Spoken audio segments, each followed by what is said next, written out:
Bom dia. Hoje é 23 de julho de 2022.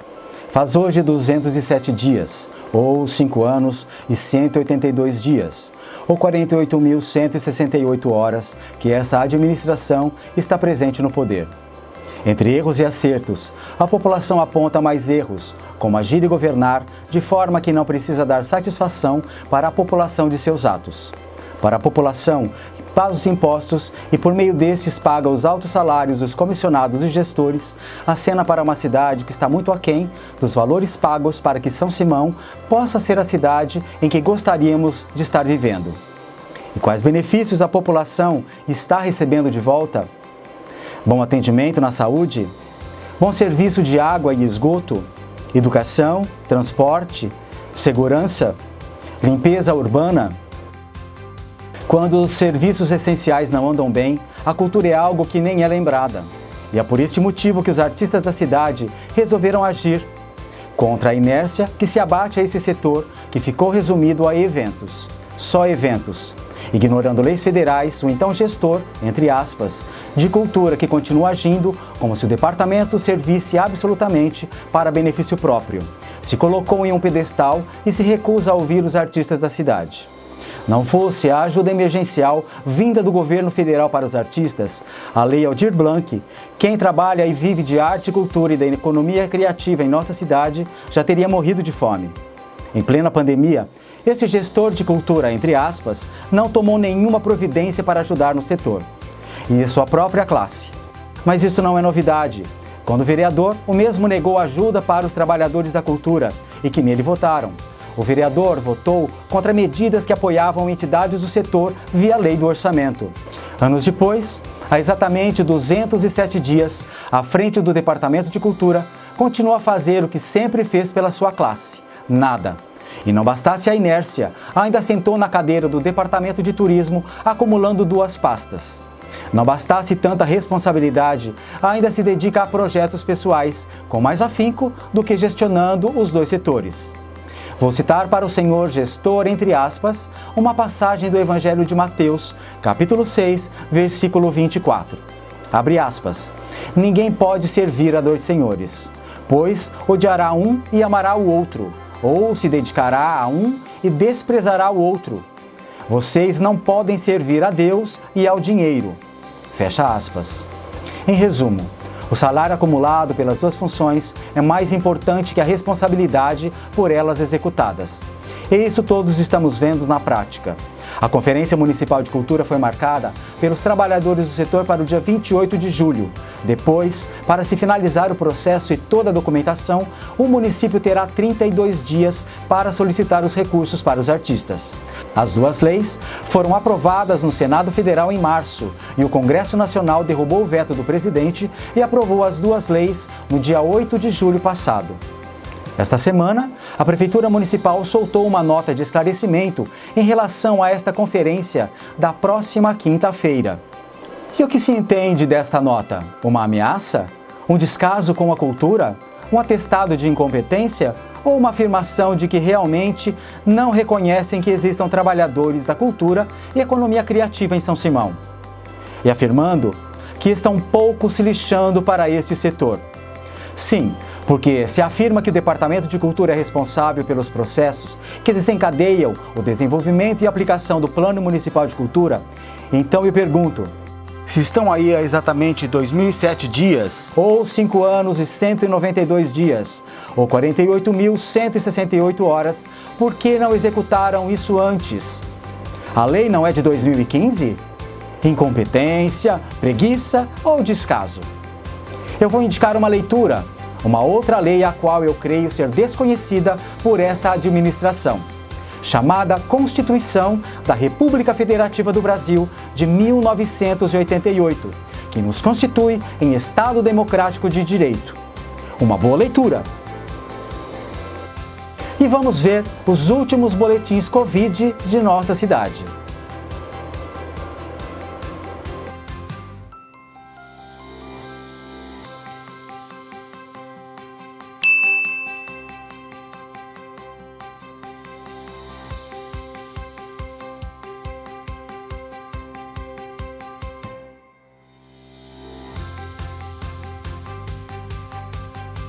O Laboratório Biolab realiza o teste rápido do Covid-19 aqui em nossa cidade, com o resultado que sai em 15 minutos. Informações podem ser obtidas pelo telefone que está na tela. De acordo com a OMS, Organização Mundial de Saúde, o nível ideal para a umidade do ar para o organismo humano gira entre 40% e 70%. Quando a taxa cai para 30%, é considerada uma situação de alerta e prejuízos para a saúde se tornam mais evidentes. A baixa umidade do ar pode causar desidratação corporal. Nariz com sangramento, pele e olhos irritados são algumas das reações à baixa umidade. Ocorre um ressecamento da pele e de todas as mucosas, principalmente do trato respiratório, nariz, boca, laringe e pulmão. Beba água.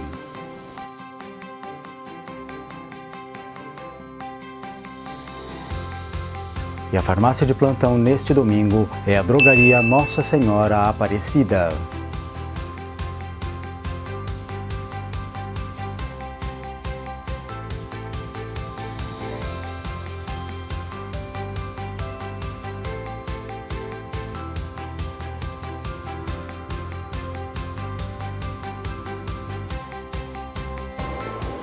Coração Solidário. Ajude as entidades de nossa cidade.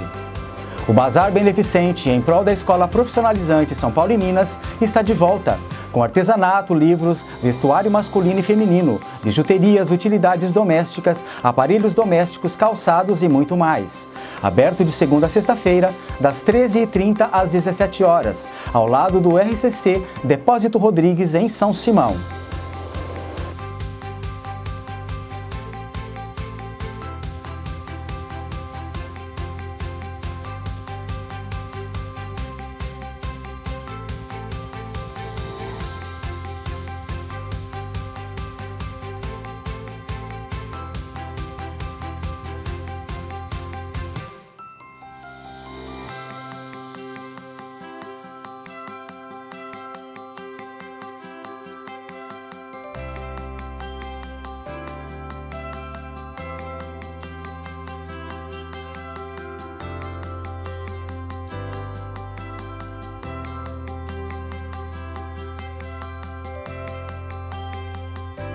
E a campanha SOS Grupo Renascer continua.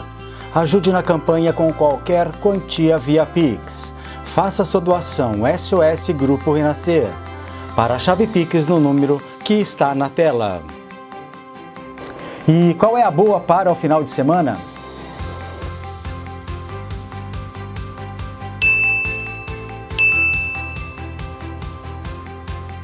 Neste sábado, dia 23 de julho, até às 13 horas, acontece a Feira de Artesanato na Praça da República.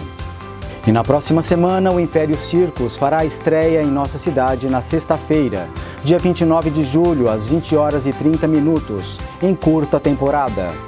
De terça a sexta-feira, o espetáculo acontece às 20 horas e 30 minutos. Sábados e domingos, 2 sessões, uma às 18 horas e a outra às 20 horas e 30 minutos. Com atrações circenses, contorcionistas, equilibristas, acrobatas, palhaços Globo da Morte. E as atrações infantis, Homem-Aranha, Mickey e Minnie, Baby Shark e muito mais. Vamos ver as principais notícias na capa do primeiro jornal deste final de semana.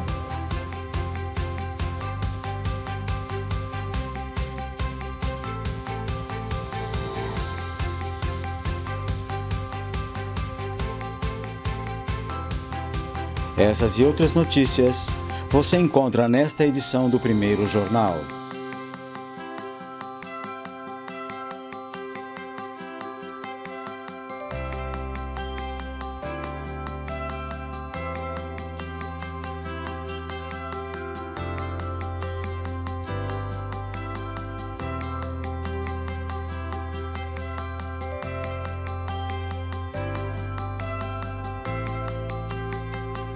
Pedalada Lixo Zero movimenta São Simão.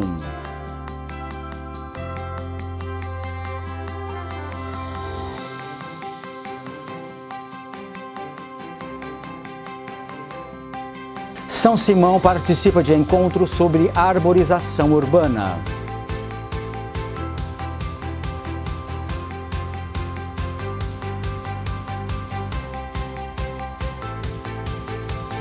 Vento Quirino ligada nos caminhos do trem.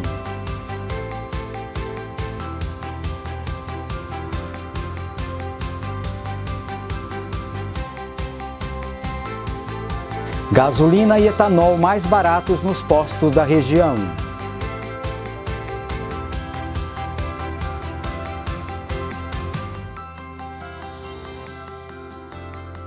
Prefeito recebe funcionários do Bolsa Trabalho.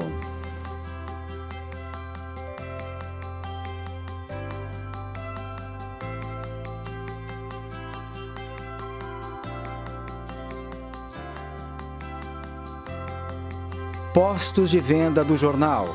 Panificadora Delícias e Pães. Padaria Puccini. Farmácia Santa Gema. Drogaria Total. Drogaria Correia Cunha. Loja da Odete. Espaço Rural. E Mercado Careca. Nos próximos dias, as condições climáticas se mantêm em nossa cidade. O tempo segue firme e o ar fica seco. Os dias terão grande amplitude térmica, ou seja, as manhãs contam com sensação de frio e às tardes as temperaturas se elevam. Vamos ver a previsão do tempo para a próxima semana.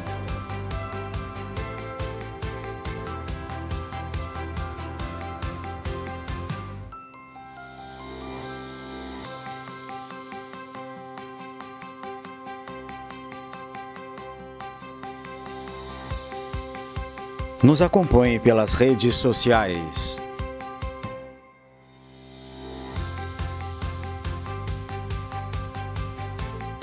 Se inscreva em nosso canal do YouTube.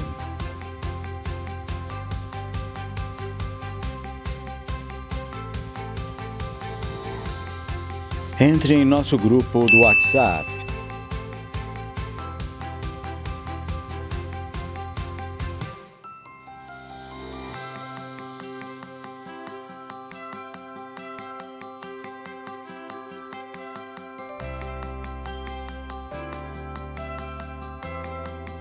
Curta os nossos vídeos.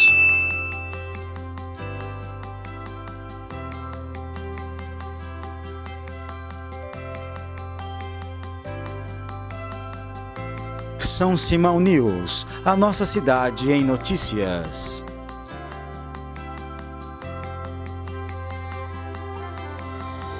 Em homenagem aos 200 anos de nossa cidade, vou trazer um pouco das histórias de nossa cidade. Das famílias, das pessoas, histórias contadas pelo próprio povo. Vamos conhecer hoje o poeta, fotógrafo, cinegrafista, engenheiro Laudo Bernardes, e que nos encanta com as suas postagens Caminhos do Tamanduá.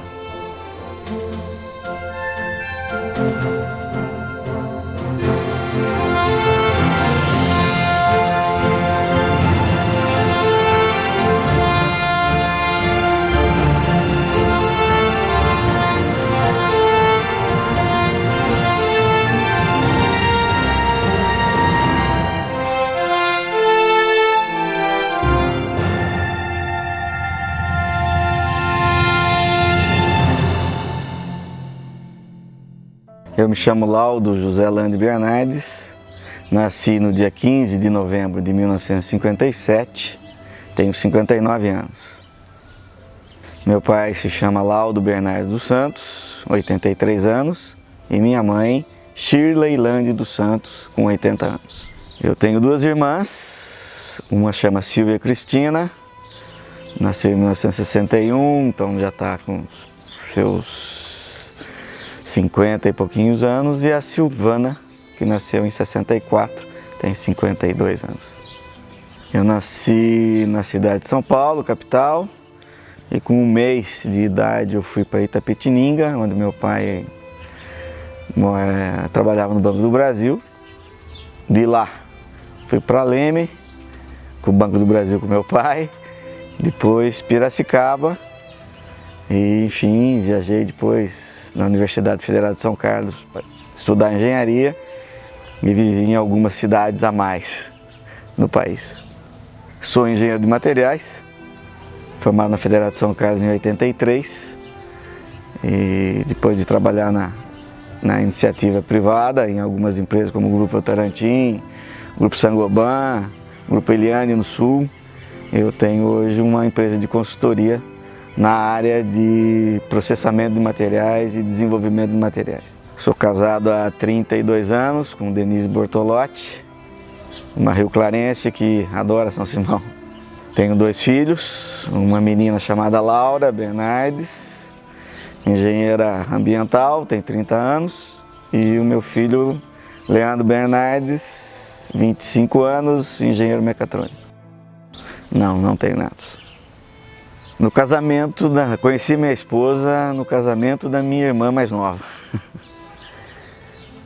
Eu já tinha 30 anos quando conheci minha mulher, então nós namoramos praticamente 2 meses e casamos. Eu estudei o grupo e o ginásio numa cidade de Itapetininga. Na época do grupo era bastante rígido, uniforme, professoras mais ou menos bravas. No ginásio eu fiz uma escola pluricurricular, que a gente chama. A gente estudava de manhã, primeira, segunda, terceira, quarta série, que hoje seria a quinta série e a 8ª série. E à tarde a gente tinha aulas de arte, de cerâmica, de contabilidade. Naquela época a gente ficava 8 horas na escola pública muito boa. O homem era um sapato preto, meia branca 3/4 e o nosso shortinho azul marinho e camisa branca engomada naquela época, né? No grupo eu lembro do 4º ano, a professora Angelina, que era vizinha da minha casa. No ginásio, meus professores de educação física, porque eu era muito ligado a esportes. E tive 2 ou 3 professores que marcaram muito a minha vida. Naquela época, muita música, a gente era obrigado ou não, até que a gente gostava, cantava o hino nacional toda vez que chegava na escola, hino da bandeira. Isso no grupo, no ginásio, já estávamos no tempo dos Beatles, né? Estava começando, então já dos festivais de música popular brasileira, o surgimento do Chico Buarque, a banda, enfim, era o comecinho da MPB, a minha época. Eu comecei com 8 anos nadando, numa piscina com o Venâncio Aires, em Itapetininga. Me tornei um bom nadador até os 12, 13 anos. Depois lutei judô, fui até faixa preta, fui vice-campeão brasileiro. E o esporte que eu mais gosto e aprendi a gostar, e até me formar na faculdade, foi o handebol, onde fomos campeões universitários. Naquela época que não se falava em handebol, hoje é famoso. Mas isso foi em 1972, até eu sair da faculdade em 1983. Eu joguei handebol e bastante. Eu lembro da cartilha, né? Lembro do livro de rascunho que a gente tinha, lembro das pautas de música, lápis, lancheirinha básica, um suco de limão, pão com manteiga, uma banana, era o que a gente levava para a escola. Todos, acho que o primeiro concurso que eu ganhei de sorteio foi para ser caixa do desfile de 7 de setembro, adorei ter ganhado, tinha acho que 5 pretendentes e uma caixa só eu fui sorteado. Olha, por incrível que pareça, Itapetininga eu saí de lá com 15 anos, em 1972. E em 2012, 40 anos depois, a gente conseguiu, me emociona, né? A gente conseguiu reunir 100 pessoas em Itapetininga, todos os amigos daquela época, e fazia 40 anos que eu não via nenhum deles. E foi tudo pelo Facebook, por fotos. Eu cheguei a fazer um filme de 50 minutos, tem no YouTube, chama Reencontro em Itapetininga, onde eu mostro a foto dele desde criança, da juventude, idade madura e com os filhos. Foi 40 anos sem vê-los e de repente 100 pessoas no mesmo local, foi muito bonito. Primeiro, os bailes eram nas garagens das nossas casas, né? Aquela vitrolinha, o disco, né? Bee Gees, Beatles, né? Oh, Mami Blue, umas musiquinhas todas americanas, né? Luz Negra, né? Todo aquele negócio lá. Na igreja, ajudei, na igreja quando era menino, fui ajudante do padre lá, coroinha, ajudei na missa. No ginásio, participei daquela época, era muito famoso, ainda é. Encontro de jovens, né? Tive um grupo que chamava UPANI, era Unido para Ajudar Nossos Irmãos. E quem fazia tudo isso era um colégio de freira em Itapetininga. E aquela história do colégio de freira era muito mais voltada para a caridade dos necessitados do que ficar fazendo rezas e rezas e rezas, né? É o que eu acredito ainda hoje em qualquer religião, né? A caridade é a coisa mais importante. Ser caridoso é importante para qualquer tipo de religião. Meu último dia de aula em Itapetininga foi quando eu estava terminando o ginásio para ir embora para Leme. Foi um dia muito triste, porque eu estava saindo de uma cidade de 15 anos, indo para uma cidade, Leme, onde eu não conhecia ninguém. E depois de Leme fiz muitos amigos do colegial, e o último dia do meu colegial, eu estava indo embora com meu pai para Piracicaba. Foram duas rupturas que marcaram a minha vida bastante. Não tive formatura de ginásio e não tive formatura de colegial por conta das mudanças do meu pai. Mas não foram, ao contrário, não foi negativo isso. Aprender a ser mais amigos, novos amigos, né? E fiz muitos amigos devido a essas várias mudanças do meu pai. E na minha vida profissional depois eu tive 4, 5 empregos onde eu mudei bastante também. E aprendi e fiz vários amigos devido a essas mudanças, que são rupturas. Sai da zona do conforto, mas você aprende a viver melhor com isso, né? É bom, é gostoso. Essa é uma coisa bastante arraigada, né? Desde que eu acho que eu entrei no Tamanduá a primeira vez com 3 meses de idade. Tenho fotos de 7, 8 meses com meu pai, com meu avô. Nunca estudei em São Simão, nunca morei em São Simão. Mas venho aqui desde os 6 meses de idade. Por conta de todas as férias do meu pai, eu estava aqui com ele, em julho, e todas as férias do meu avô, em dezembro e janeiro, eu estava aqui com ele também. E aqui, muitos são parentes, muitos tios, muitos primos. E meu avô já tinha uma casa aqui e a gente sempre estava aqui. Então, eu venho para cá, eu tenho quase 60 anos, eu falo que eu venho para cá há 59 anos. Quase que ininterruptamente, porque acho que o único ano que eu não vim para cá foi quando eu me formei, fui para Santa Catarina e fiquei 10 meses trabalhando no Grupo Eliane e vim embora. Fiquei 10 meses sem ver São Simão. Acho que eu nunca fiquei tanto tempo na minha vida. Histórias são muitas aqui, principalmente no Tamanduá, a família reunida, churrasco, os amigos. Quando criança, naquela época, se era permitido caçar, eu cacei muito desde os 10 anos de idade.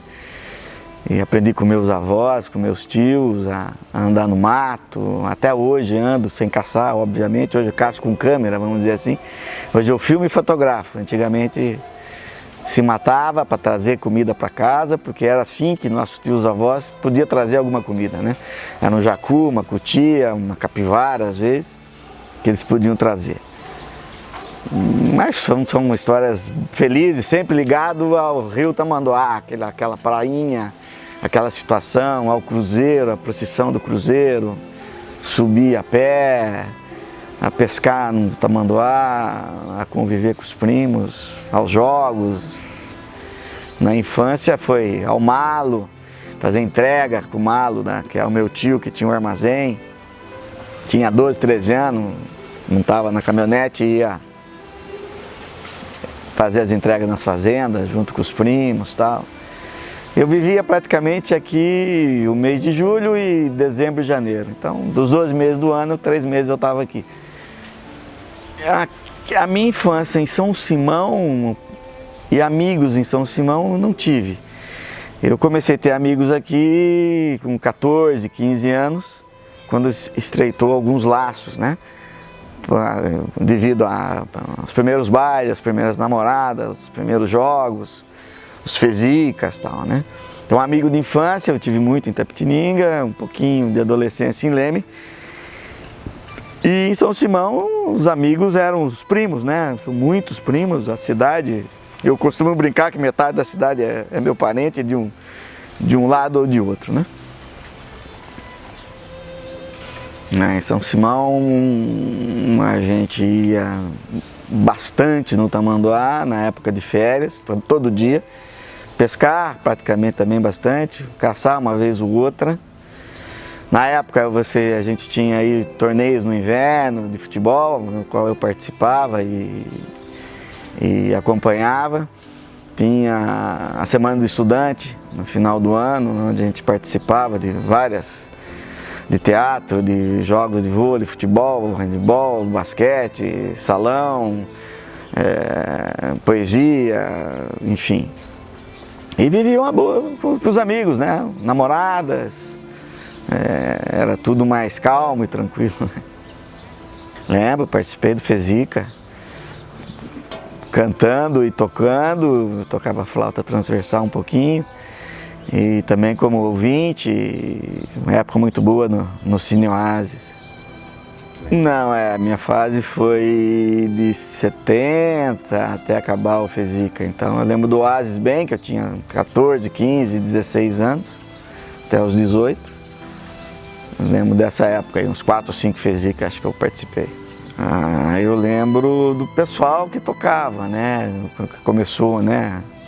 Neuza, Carlinho, o pessoal do Júnior, que tocava, o pessoal que vinha, muitas pessoas, né? Bastante gente na plateia. Tem algumas fotos, né, que a gente acaba relembrando aí no Facebook, né? Muito concorrido também, né? Não só competitivo, porque tinha uma triagem, né? Então só tinha lá, sei lá, 32 músicas, que caía para 16 no segundo dia, para 4 no último dia. Se não me engano eram 3 dias, sexta, sábado e domingo. Então, muita gente se inscrevia, se não me engano, eram prêmios em dinheiros e bom dinheiro para quem pudesse. E para quem queria ser artista e querer viver essa vida, era um espelho muito grande, né? Eu era mais novo, eu lembro lá de, acho que São Simão contra Getulina, se não me engano. Que foi alguns parentes lá, acho que o Suli, que era meu primo, o Bernardes foi o goleiro, daquele chuta-chuta, a Marli, que eu já vi Marielza, que era minha prima. Eu lembro do dia lá no programa do Silvio Santos e tal. Tem algumas fotos no meu Facebook lá que eu acabei fotografando de algum álbum. Acho que foi álbum do seu Toninho do Cartório, né? O Toninho Castro, né? Seu Antônio Castro. A gente chamava ele de Toninho do Cartório. Ele tem um álbum com todas as fotos. Não, a minha lembrança de São Simão vai até bem lembrado, até 1983, quando me formei, né, na Federal de São Carlos. Aí eu fui trabalhar, fui embora, casei. Até 83 eu praticamente estava sempre aqui, meu avó era viva, meu avó, meus tios. Aí quando me formei, trabalhar e voltei 1, 2 vezes por ano para cá. Do Recreaço eu lembro dos carnavais, teve um carnaval que eu ajudei a fazer a decoração, que era o Luiz do Evandro, Luiz Fonseca, que era o presidente, e a esposa, que é a Marli. Eram uns baralhos ciganos que a gente confeccionou. Foi um carnaval no Recreaço. Foi, acho que entre 80 e 82. Nas festas da cidade eu me recordo bastante da quermesse do Lar dos Vicentinos, né, que tinha, famosa. Desde criança a gente ia nessas festas de julho. Tinha as festas de Santo Antônio também, mais das festas juninas, né? Quase toda a paróquia tinha sua festa junina e eu estava de férias aqui em julho, né? Então participava delas. Torneio de inverno eu desde molequinho, 10 anos, 12 anos, sempre assisti. E quando eu estava com uns 22, 23 anos, cheguei a participar do torneio. Fui um atleta do torneio, com o Pipa, que era meu primo, Antônio Castro, Tarcísio Sartori. Acho que foi o último ano que o torneio de inverno aconteceu na forma onde era o clube do IP, né? O IP Clube ali do lado do Oasis. Aí tinha o tênis clube também, que nós não falamos. Eu tinha uma quadra de tênis lá, onde eu reformei essa quadra em 1980, 81, junto com o Sedimur. Eu era professor de tênis em Leme e Itambaú, e no dia do Semana de Estudante, que é do pessoal da Chaplin, junto com o pessoal da Universitária, eu reformei a quadra junto com o Edmur, professor Edmur, e foi o primeiro torneio, depois de muito tempo, que teve um torneio de tênis de campo, que a gente chama, né? Mas é de saibro. E eu acabei ensinando o Pipa a jogar, acabei ensinando muita gente a jogar que nem sabia, para acontecer o torneio. E um desses que aprendeu a jogar tênis na época foi o Zoca, e que virou professor de tênis, né? Em Ribeirão Preto, e até hoje ainda, acho que dá aula de tênis.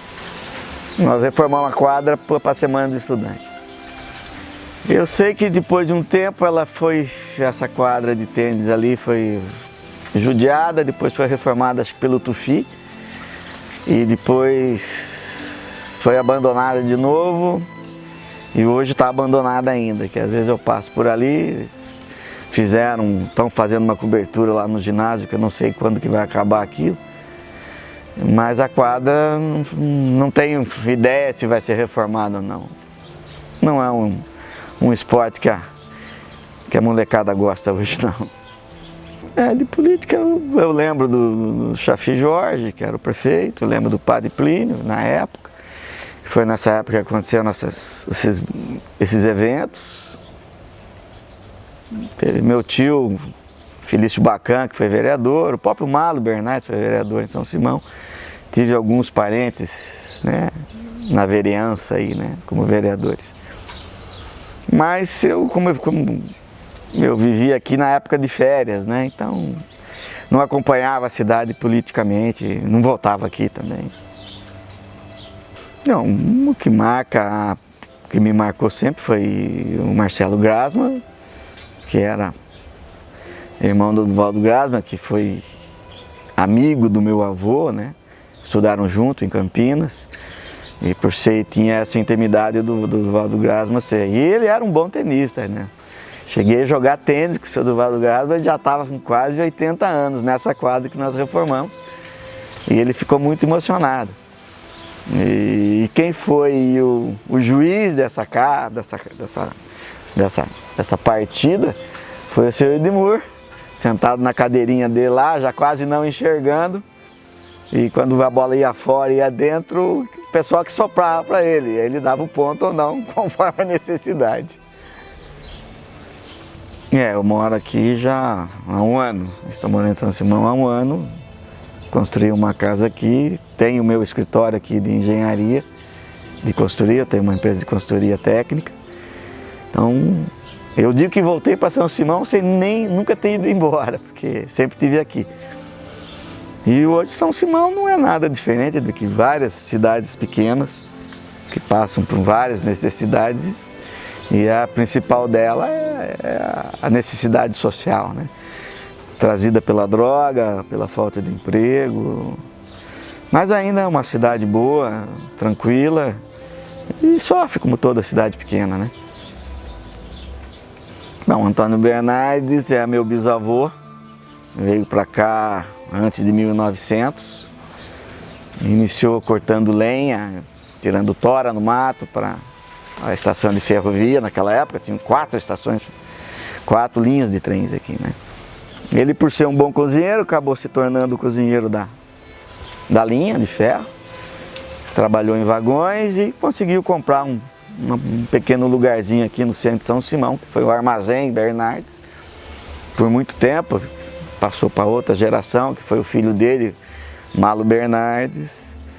E esse meu bisavô que foi o iniciador da família Bernardes, né? Ele veio de Portugal e casou-se com uma portuguesa daqui de São Simão, simonense, que era Maria da Mata, filha do Antônio da Mata com a dona Maria Vasconcelos da Mata.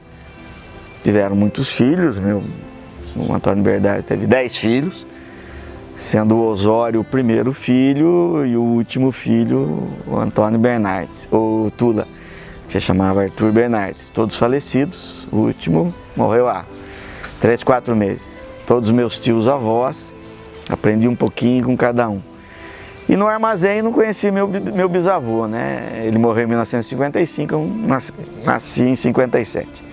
Mas participei desse armazém nas férias, ajudando meu tio Malo, Osmar Bernardes, minha tia Odete, junto com o Pipa, com a Marli, com a Sula, com a Fátima Mázaro, que a minha tia Odete cuidou dela, que era a nossa prima também, e fazendo entregas. E na época, aquele armazém em 1910, 1920, era um centro da cidade como outros armazéns, né? E ele tinha um bom armazém lá e ajudava muitas pessoas. Doava muitos alimentos, pela história do meu avô, né? O mais velho, que sempre participou lá.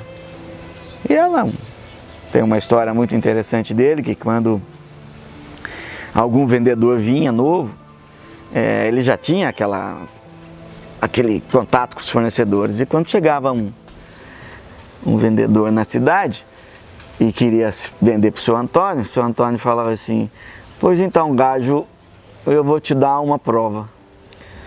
Se tu andares o quarteirão inteiro com este dedo levantado para cima, além de eu te comprar a sua mercadoria, eu te dou uma cerveja estupidamente gelada que fica guardada no gelo e na cortiça, na serragem, porque naquela época não tinha geladeira elétrica.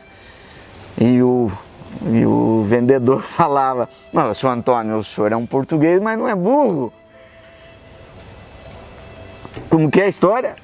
Com esse dedo levantado para cima, o senhor dá a volta ao quarteirão. Se não deres essa volta, com esse dedo levantado para cima, tá vendo a molecada toda gorizada aqui, você vai pagar um pé de moleque para cada um. E a molecada já estava esperando, que sabia que vinha a treta, né? E aquele calor, mas eu posso tirar a camisa, o paletó, senhor Antônio? Claro que pode, gajo. Vai, que eu tenho mais o que fazer. Então esse cara levantava o dedo para cima e o quarteirão era longo. Não era um quarteirão normal ali hoje Praça Bernardes. E esse gajo ia, pá, e a molecada atrás, vai perder. Não. Chegava na porta do armazém, no balcão, que tem um balcão de mármore preto, bonito. Pois aqui, seu Antônio, tá aqui, ó. Falei assim: não, erraste, gajo, erraste. Como, senhor? Você não entendeu? Você não entendeste o que eu te falei? Eu te falei para você dar a volta no quarteirão com este dedo aqui levantado para cima. Este meu dedo, não o teu dedo. Perdeste. Mas paga a paçoquinha e o pé de moleque e vai virar meu fornecedor, porque você correu bonito. Essa era uma história de Antônio Bernardes, contado pelo meu avô. Avô, né? O pai, né? Seu Antônio Bernardes, a cuidar do balcão. E esse preto do cabelo bom aí, chegou lá e pediu uma pinga pro meu avô. E meu avô falou assim: é R$1.000, R$1 e tal. Você quer isso, menino? Eu não pago pinga aqui, ó. Seu pai me dá. Seu Osório, né? Seu Osório. Aquele que estuda lá, Campinas, Então me põe a pinga. Eu falei assim: não, se o senhor não der o dinheiro, o senhor não vai pôr a pinga. Por que eu tenho que dar a pinga? Ah, você não vai me dar a pinga? Então, amanhã eu vou te mandar uma cobra. Pra você aprender, menino. E foi embora. E disse que no dia seguinte, atrás do armazém onde eles moravam todos, eram 10 filhos, a tia Sinica, a tiazinha, mais nova, estava sentada no chão, perto do fogão a lenha, na hora que 5h30 da manhã, na hora que o Osório entrou, né, 14 anos, e uma cobra, uma cascavel, estava entrando, porque era na parede aquilo, era tudo tábua, fechadinho, e chamou o Antônio Bernardes, o pai, chamou: o pai, venha ver. E o pai conseguiu matar a cobra. E aí o Osório contou para o pai que: olha, aconteceu isso aqui ontem, pai. Eu não quis vender a pinga pro preto cabeludão lá, e ele falou que ia mandar uma cobra. E ele mandou a cobra. E eu acredito que foi ele que pôs a cobra aqui, pai, porque eu não acredito nessas coisas de feitiço. Eu falei assim: eu também não acredito. Mas pode deixar. Nisso, todo mundo ficou sabendo que a cobra foi lá, quase picou a tia Sinica, a tiazinha, uma irmã do meu avô, e a cidade toda ficou em alerta. E aí chegou esse preto do cabelo bom lá, umas 10 horas da manhã no bar. O Osório estava lá e falou assim: aí, Osório, gostou da cobra? Gostei. Vai me dar uma pinga? Sim, eu não. Quem vai dar uma pinga é meu pai. Aí a história conta que o Antônio Bernardes pegou um rolo de fumo, dobrou no meio, pulou o balcão, agarrou esse homem de 2 metros, ele era 1,60 m, meu avô, meu bisavô meio troncudinho como eu, mais forte, jogou ele no chão e rasgou a camisa dele com o fumo de corda, na corda mesmo, fumo de corda na costa, para você aprender a não mexer mais com a minha família. Isso é a história que me conta, né? Contaram meu avô.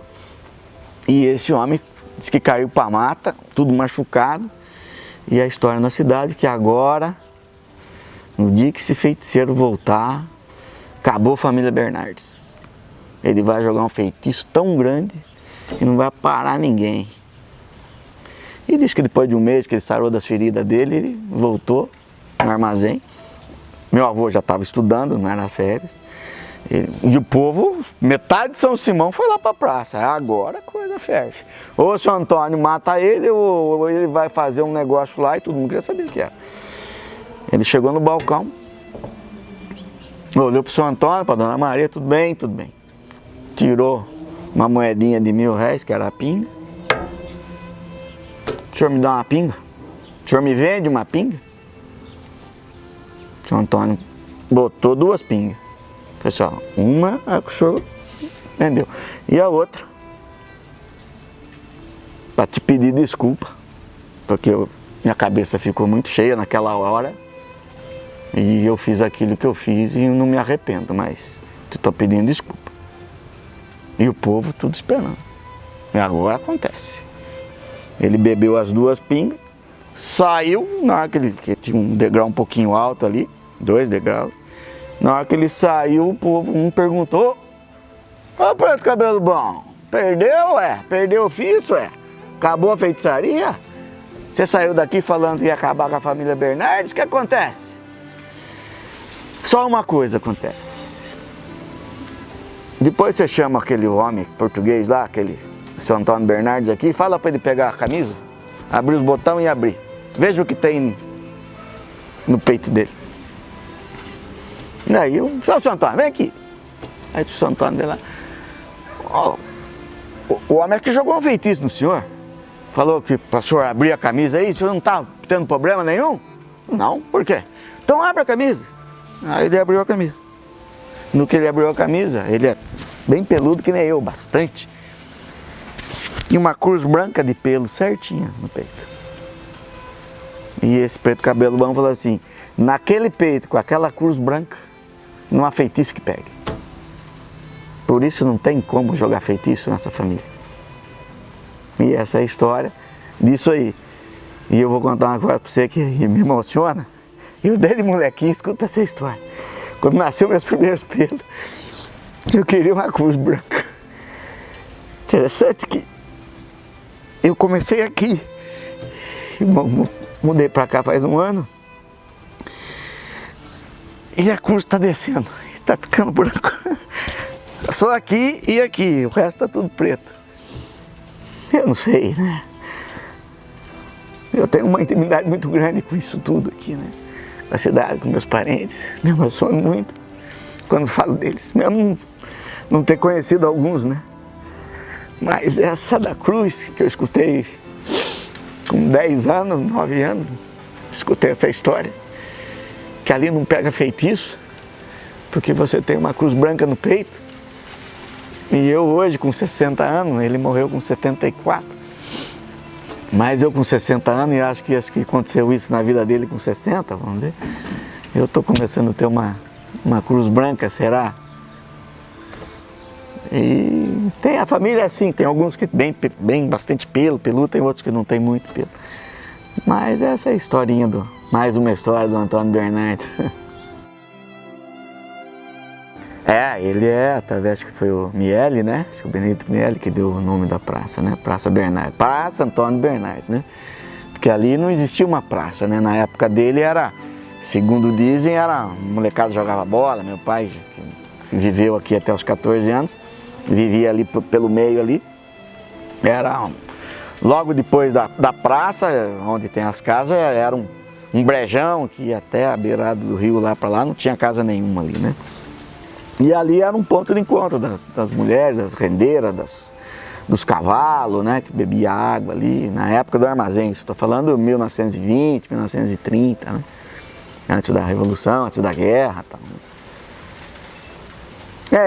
Essa é a história do armazém, é uma história interessante também, porque a nossa família é Bernardes, mas tem um tal de Santos, né, e toda mercadoria que chegava em São Simão para os armazéns, e um dos armazéns era do meu bisavô, Antônio Bernardes, passava na frente do cemitério, que a linha passava ali na frente do cemitério.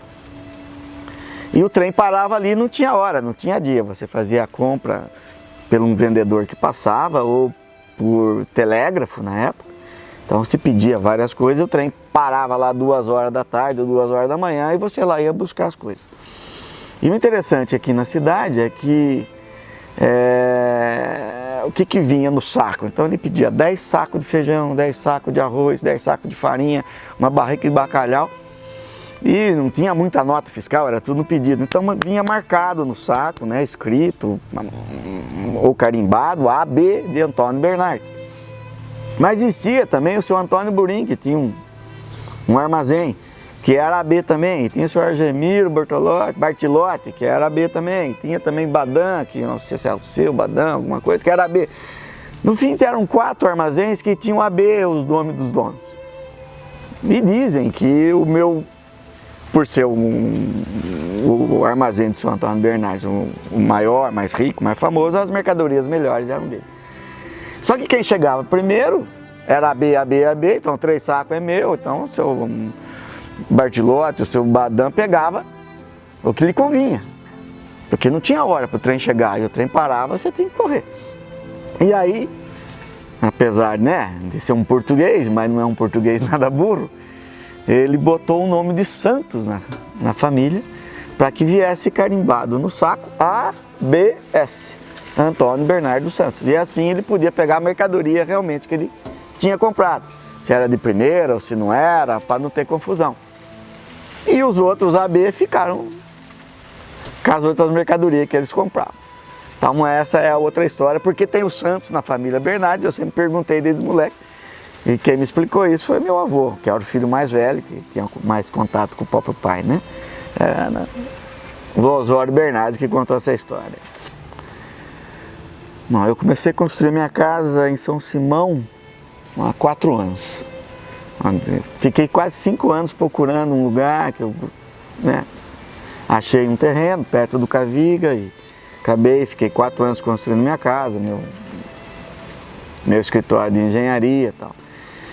E no dia que lá atrás, no dia que eu conseguisse começar a construir uma casa em São Simão e vim morar para São Simão, eu tinha quase que um pacto aí com meus tios avós, aqueles que abriram o tamanduá, de ir toda tarde para o tamanduá. É vamos dizer, uma promessa bem prazerosa, né? Porque promessa às vezes não é muito prazerosa, né? Mas essa é uma promessa que eu falei assim, não, quando eu estiver em São Simão, morar em São Simão e estiver em São Simão toda tarde, 4h30, 5 horas da tarde, eu vou até o tamanduá, mergulho,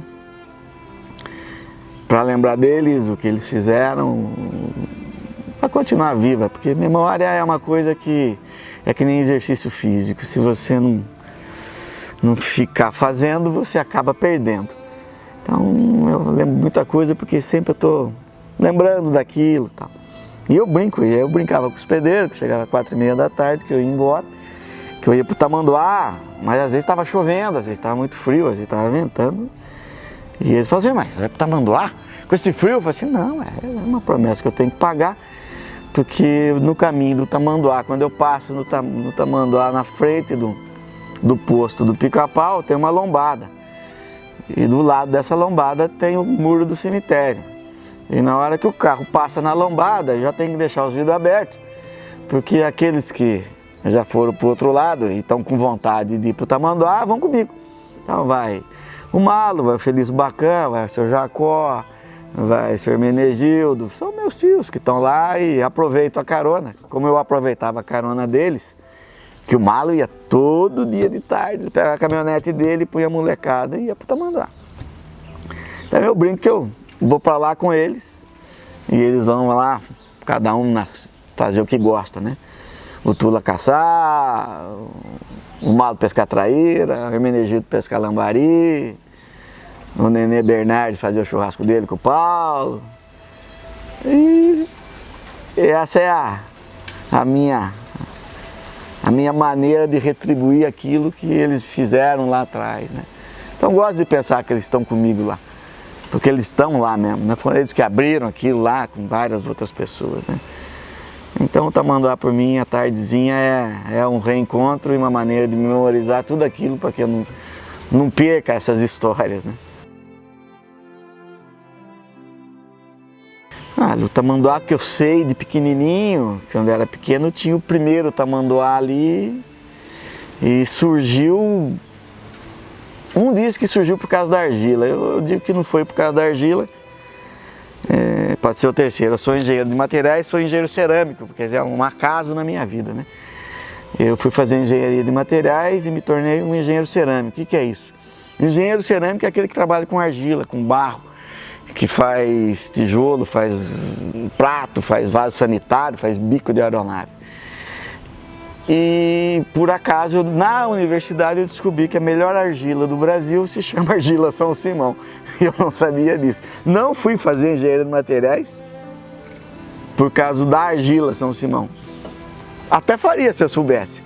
Eu sabia da argila que era tirada aqui quando eu era moleque, o pessoal punha lá e tal.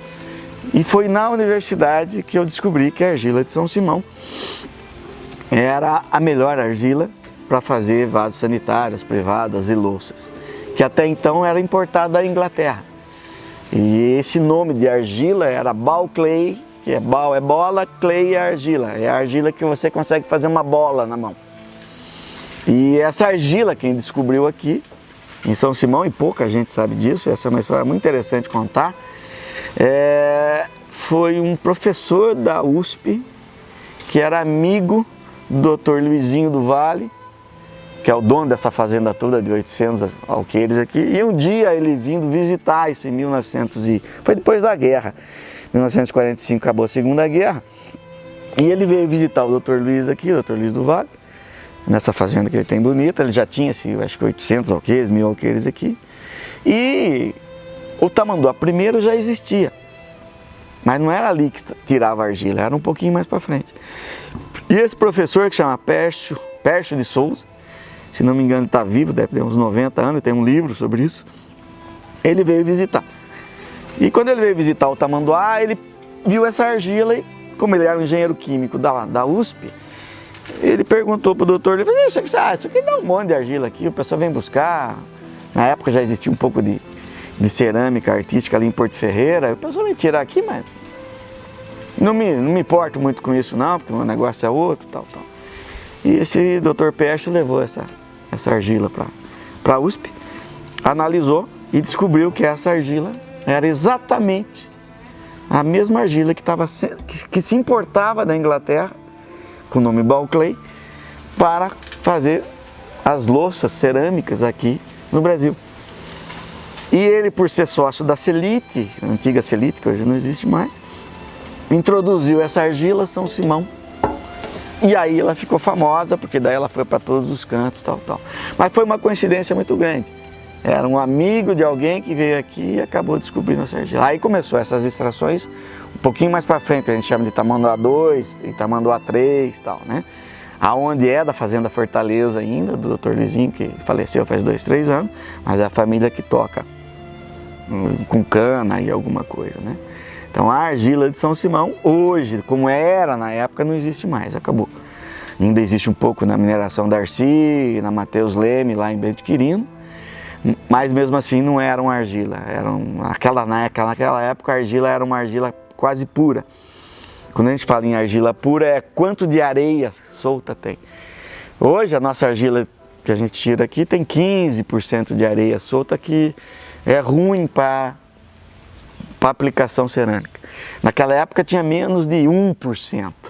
Então era uma argila que era um visgo na mão da gente, a gente passava, fazia bonecos, tinha preta, cinza e branca, né? Hoje é uma mistura que existe muita argila boa, mas está em reserva florestal e não pode ser tocada. Não. O tamanduá 2 e 3 eu participei da... Não, eu acho que sempre existiu porque tem um livro e um relato de Dioguinho, em 1800 e pouco, que o bando ficava lá.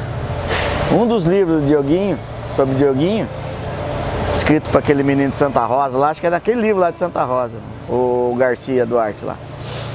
Tem uma passagem naquele livro que pouca gente entende. E ele escutou da dona Zita lá e do São Antônio. Quem mais falava de Dioguinho era, eu chamo a avó da Cacá, que é Cocó Cucu lá, que morava ali do lado do seu Milton, da Aline Monteiro, ali do seu Milton Monteiro. Mas a dona Zita, né? Dona Zita, né? Eu conhecia a dona Zita. E ela que contava as histórias do Dioguinho, segundo alguns relatos por aí. Que eu também andei correndo atrás, mas do tamanduá ali, a gente tem uma foto famosa que é errada, que é a foto de 1951, é mentira, porque aquele Fusca lá é de 1966 e tal. 71 a foto. É, isso. Foi dar errado. Ah, tá, porque é impossível, né? No máximo ia ser 67, 68, porque os Fuscas dali é tudo 66, 67. Meu pai tinha um 668, então não tá errado aquela foto lá. Mas ali tem, quem conhece bem a história do tamanduá ali, para dizer um pouquinho melhor, eu falo para você que é a mulher do Tamborim, que casou com daqui da esquina, porque a primeira barraquinha no tamanduá foi do Tamborim. Não sei se sabia. É, de lona preta. Aquela foto de 71 é o Tamborim que tá lá. Aquela loninha, depois que fez a casinha lá, que hoje lá tá. Mas o Tamborim começou. Sabe quem tem essa história certinha e sabe direitinho? O Baia. Eu conversando com o Baia esses dias lá no Tamanduá, à tardezinha. O que tá acontecendo agora? Virou um ponto de referência, 4h30, 5 horas da tarde, sabe que eu tô lá.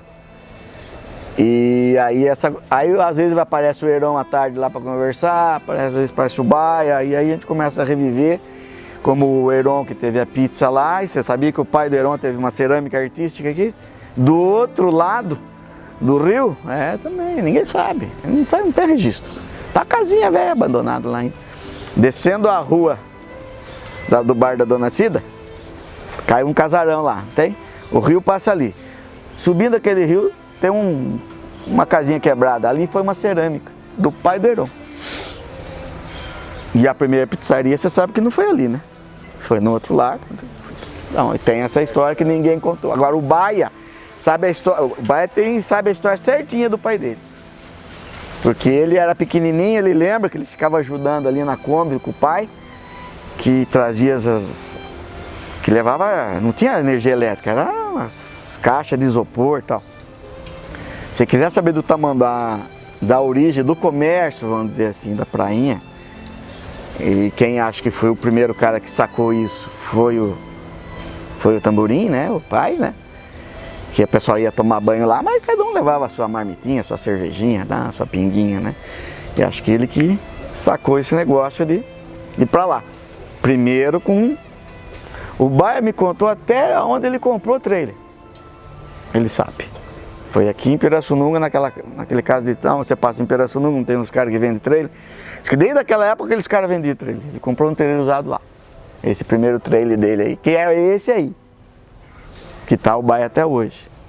Então lá do tamanho. Agora, antes do Tamborim, quem podia contar, não tá vivo, né? Seria o Tula, o Felício Bacan e o Malo, né? Que eram uns três, e o seu Jacó, pai da Maria Silvia, como é o nome dela? Maria Silvia, né? Silvia Viale. Silvia Viale. Silvia Viale. Seu Jacó, que era amigo do Malo e do Felício Bacana. Aliás, Felício Bacana e seu Jacó eram um e carne, né? Ou cu e cueca, a gente chamava, não se largava. E iam para Tamanduá, abrir e tal. Agora, o último, terceiro, onde está o Toninho lá e tal, aquele quando eu tinha 14 anos, 15 anos, a gente ia caçar, o pessoal lavava caminhão ali. Era só uma entrada para o caminhão entrar e lavar caminhão. Não tinha aquela prainha, não tinha nada. Dali para frente a gente caçava, e muito. Aí quem abriu ali foi o Felício Bacana, o seu Jacó e o Malo Bernardes, a facão. Porque aí vinha um caminhão, o segundo caminhão, aí o Malo ia lavar a caminhonete dele, e aí começou a ficar apertado. Aí começaram a tirar um pouquinho o mato daqui, aí era uma correnteza muito funda, aí começaram a abrir, a largar um pouquinho, aí foi assoreando um pouquinho, a areia começou a chegar, e aí fez. Eu tenho fotos de lá, de 86, que foi a Denise que tirou, que tá eu, meu avô e meu pai. E na foto atrás, que é lá atrás, tem uma reta escavadeira tirando argila. Então é onde hoje é proibido. E não tem uma árvore. Tudo limpo. Limpo. Foi limpo até quando o Leandro tinha... Até quando o Jacos custou, né? Que foi lá, começou a comprar. A ficar lá. E aí que ele plantou algumas coisinhas ali. Eu tenho algumas fotos, algumas filmagens do Tamanduá de 1980 e pouquinho ali também. Tudo limpo, sem nada, sem nada. Mas a foto mais antiga que eu tenho lá, que dá pra ver que é de 86, minha filha nasceu em 87. 86 eu tenho uma foto bonita, que a traseira assim é o Tamanduá pelado, não tem nada, né? E o riozinho ali.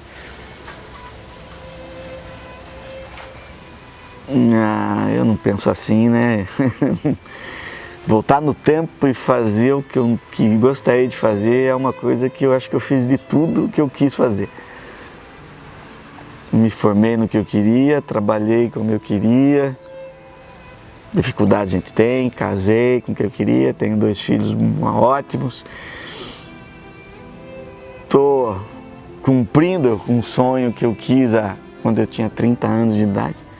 Eu quando me formei com 25 anos, eu queria trabalhar na cidade de Porto Ferreira, porque lá tinha uma fábrica de cerâmica de Porto Ferreira. E eu tinha chance de trabalhar lá. Eu só queria trabalhar para ficar perto de São Simão.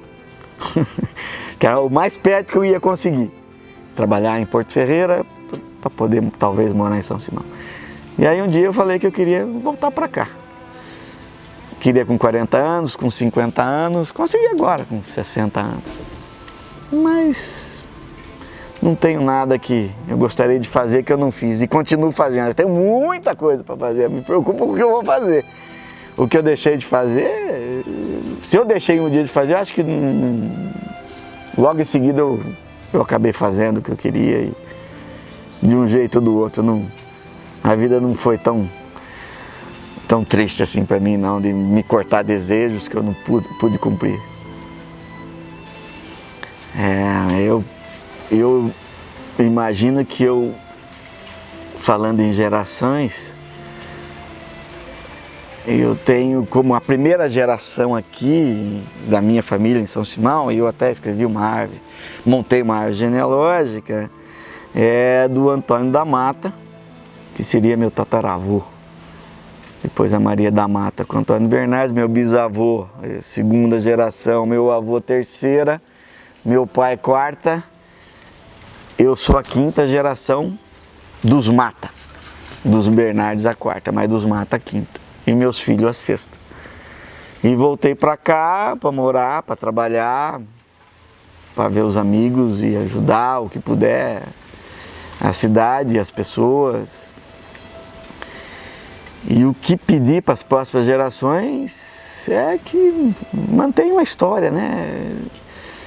Consigo escutar, eu fui assim, né? Eu gostava de história, de meu avô falar, de meu tio falar, de outro falar, de quem que era esse, por que foi assim e tal.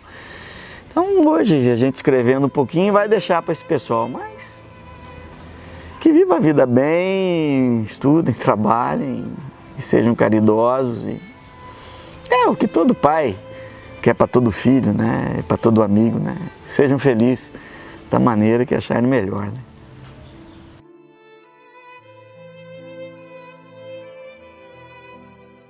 né? Talvez vamos voltar naquela história de lembrança, eu ser lembrado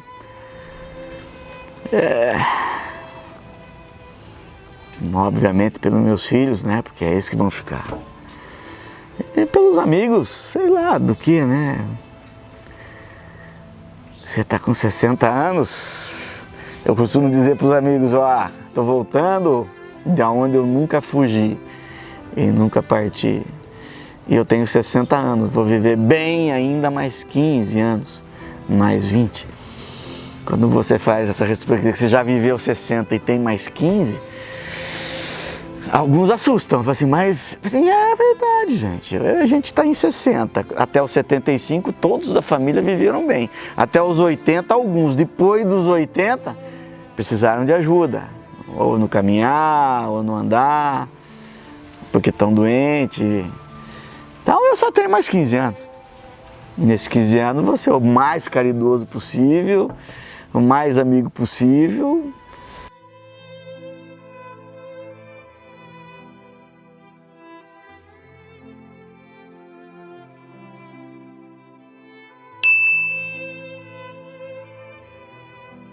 Hoje presto uma saudosa homenagem para o Zé Patudisco, artista simonense de coração e que hoje se tornou uma estrela brilhante no céu.